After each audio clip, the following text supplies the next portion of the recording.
Hi friends, welcome to my channel. ఈ రోజు video చాలా ఇంట్రెస్టింగ్ గా ఉందండి. వీడియోని ఎక్కడ స్కిప్ చేయకుండా ఎండ్ వరకే చూసేయండి. లాయర్ చాణక్య పార్వతిని ఎగ్జామినేషన్ చేశాక జడ్జ్ అర్జున్ని ఎన్ని క్రాస్ ఎగ్జామినేషన్ అని అడుగుతుండగా నో అని అర్జున్ అనడంతో ఇక నెక్స్ట్ లాయర్ చాణక్య ఇలా అంటూ ఉంటాడు.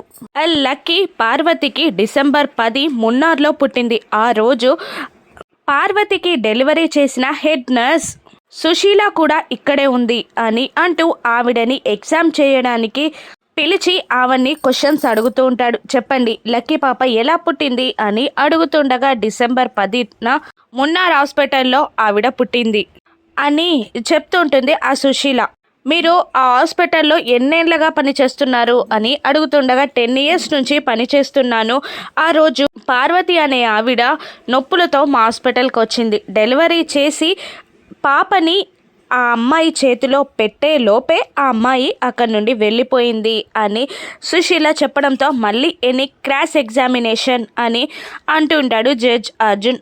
అయినా సరే నో అని అనడంతో ఇక ఆవిడ కూడా వెళ్ళిపోతుంది. ఇక మళ్ళీ లాయర్ చాణక్య మా దగ్గర ఉన్న ఆధారాల దృష్ట్యా లక్కీ పార్వతి కన్న కూతురని తేలింది కాబట్టి ఇప్పటికైనా పార్వతికి తన కన్న కూతుర్ని అప్పచెప్పండి, మీ జడ్జిమెంట్ చెప్పండి అని అంటూ ఉండగా మీ వాదన ఏదైనా ఉందా అని జడ్జ్ అర్జున్ని అడుగుతూ ఉండగా నాకు లక్కీ పార్వతి కన్న కూతురు కాదు అని అనిపిస్తుంది అనగానే ఏదైనా ఆధారాలు ఉన్నాయా అని అర్జున్ని చాణక్య అడుగుతుండగా మాకు ఆధారాలు సేకరించడానికి 1 day టైం కావాలి, రేపటికి కేసుని వాయిదా వేయండి అని అర్జున్ అడుగుతుండగా ఇన్ని రోజులుగా లేని సాక్ష్యాధారాలు ఒక్క రోజులో వస్తాయా? నేను ఢిల్లీకి వెళ్ళడం లేట్ అవ్వడం తప్ప ఏదీ ఉండదు. ఈ 1 dayలో సాక్ష్యాధారాలని తారుమారు చేయడం తప్ప ఏమీ లేదు. ఇప్పటికే తల్లికి బిడ్డని దూరం చేశారు.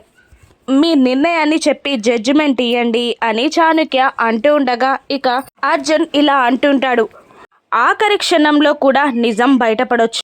అందుకని కన్న తల్లికి బిడ్డని చేర్చడం ఎంత ముఖ్యమో కన్న తల్లి కాని వారి దగ్గరికి బిడ్డని చేర్చడం కూడా అంతే ప్రమాదం. అందుకని పాపని దృష్టిలో పెట్టుకొని మాకు 1 day గడివివ్వండి అని అర్జున్ అంటుండగా నో సార్, ఇదంతా సాక్ష్యాలని తారుమారు చేయడానికి అని చాణక్య అంటుండగా జడ్జ్ లేదు, అర్జున్ గారు చెప్పింది కూడా కరెక్టే కాబట్టి వాళ్ళకి 1 day టైం ఇస్తూ కేసుని రేపటికి వాయిదా వేస్తున్నాను అని అంటూ తన జడ్జిమెంట్ని చెప్పి అక్కడి నుండి వెళ్ళిపోతాడు. ఇక అర్జున్ సరిగ్గా వాదించకపోవడంతో మిత్ర కుటుంబంలో అలజడి మొదలవుతుంది. ఇక చాణక్య పొగరుగా బయటికి వస్తూ ఉండగా ఇక కేసు గెలిచారా అని మీడియా వాళ్ళు ప్రశ్నలతో దాడి చేయడంతో ఈ చాణక్య వచ్చి కేసు టేకప్ చేశాక ఓడిపోవడమా? అసలు ఇంత చిన్న కేసుకి నేను రాకుండా నా జూనియర్ వచ్చినా కూడా గెలిచేవాళ్ళేమో. పార్వతి కన్న కూతురు లక్కీ అని అంటుండగా జడ్జ్మెంట్ ఇచ్చారా అని మీడియా అడుగుతుండగా రేపటికి వాయిదా పడింది, కానీ కేసు మేం గెలిచినట్టే. మా దగ్గర అన్ని ప్రూఫ్స్ ఉన్నాయి కాబట్టి రేపు మాకు అనుకూలంగా వస్తుంది అని అంటుంటాడు చాణక్య. అర్జున్ గారు ఎలా మాట్లాడారు అని అంటుండగా అదిగో ఆయనే వస్తున్నారు, అడగండి అని అంటూ మీడియాని అర్జున్ వైపు ఫోకస్ చేస్తాడు చాణక్య. ఇక అర్జున్ గారు రాగానే ఏంటి అర్జున్ గారు, మీ ఫస్ట్ డే ఎలా జరిగింది, మీరేమీ మాట్లాడలేదని చాణక్య గారు అంటున్నారు, నిజమేనా? ఇన్ని రోజులుగా ప్రాక్టీస్ మానేసిన వాళ్ళు మీరు కేసు వాదించలేకపోయారా?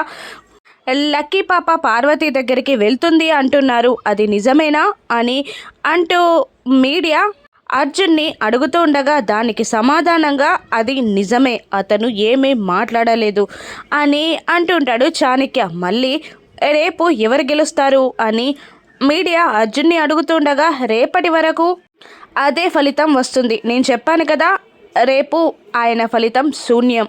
కేసు గెలవబోయేది నేనే. రేపటికల్లా లక్కీ పార్వతితో కలిసి వెళ్ళిపోతుంది. ఇంకా మరో ఆలోచన చేయాల్సిన అవసరం లేదు. అసలు నాకు ధీటుగా ఆ అర్జున్ పోటీ పడలేదు అని అంటూ అర్జున్ని అవమానిస్తూ ఉంటాడు. ఇక మీడియా మాటలు విన్న మిత్ర ఫ్యామిలీ కూడా కంగారు పడుతూ ఉంటారు. మనీషా దేవయాని ఇంకా మిత్రాన్ని రెచ్చగొట్టేలా అసలు ఈ కేసుకి అర్జున్ కరెక్ట్ కాదు మిత్ర, ఏం వాదించలేకపోయాడు, ఈ కేసు ఓడిపోతే మన పరువు పోతుంది, వేరే లాయర్ని పెట్టండి అని మనీషా దేవి అని చెప్పి అక్కడ నుండి వెళ్ళిపోగానే ఇక మిత్ర కూడా వాళ్ళ నాన్నగారితో ఇలా అంటుంటాడు, మంచి లాయర్ని అపాయింట్ చేయండి డాడీ అని అంటుండగా అర్జున్ మంచి లాయర్ అని అంటుంటుంది లక్ష్మి. ఇక వివేక్ కూడా లేదు, ఈ ఫీల్డ్లో అర్జున్ గారికి కాస్త తక్కువ టచ్ ఉన్నట్టుంది, మనం కేసు గెలవడం ముఖ్యం, లక్కీ కూడా మనకు కావాలి అని వివేక్ జానులు కూడా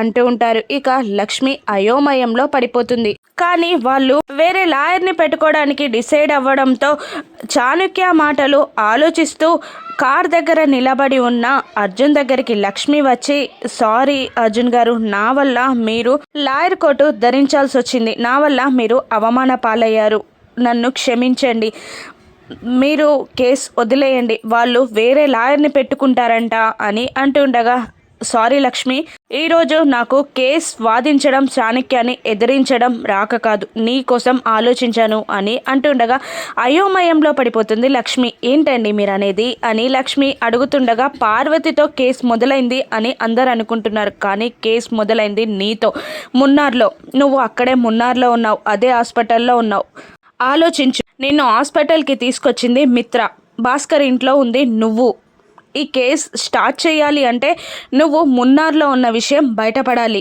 ఆ విషయం మిత్రకి తెలిస్తే నీకు మిత్రకి ఏమైనా అపార్థాలు వస్తాయేమో అని నీకోసం నేను ఈరోజు కేసుని ఆపేశాను, ఆలోచించి చెప్పు అని అంటూ అర్జున్ వెళ్ళిపోతాడు. ఇక లక్ష్మి ఇప్పటికే నా మీద మండిపడుతున్నారు, నేను మున్నార్లో ఉన్న విషయం తెలిస్తే ఎలా, నన్ను ఇంకా అపార్థం చేసుకుంటారేమో మిత్ర గారు అని లక్ష్మి ఏం చేయాలా అని ఆలోచిస్తూ ఉంటుంది. జున్ను సాయంత్రం ఇంటికి రాగానే లక్కీ లక్కీ అని అంటూ అరుస్తూ ఇల్లంతా వెతుకుతూ గార్డెన్లోకి వెళ్తారు. ఏమైంది, కేసు గెలిచారా, ఆవిడ వెళ్ళిపోయిందా, నువ్వు ఇక్కడే ఉంటావు కదా అని ఆశగా జున్ను అంటూ ఉండగా, లేదు కేసు వాయిదా పడింది, అర్జున్ అంకుల్ ఏమీ మాట్లాడలేదు, రేపు నేను ఆవిడతో వెళ్ళిపోవాలని, మనం కేసు ఓడిపోతామని అందరూ అంటున్నారు, నాకేం చేయాలో అర్థం కావట్లేదు, అమ్మ కూడా మాట్లాడలేదు, నేను వాళ్ళతో వెళ్ళిపోవాలా, నేను ఇక్కడ ఉండకూడదా అని లక్కీ బాధగా జున్నుని అడుగుతూ ఉంటుంది. ఇక సరియు ఆ కిడ్నాపర్స్కి ఈరోజు కేసు వాయిదా పడిందని,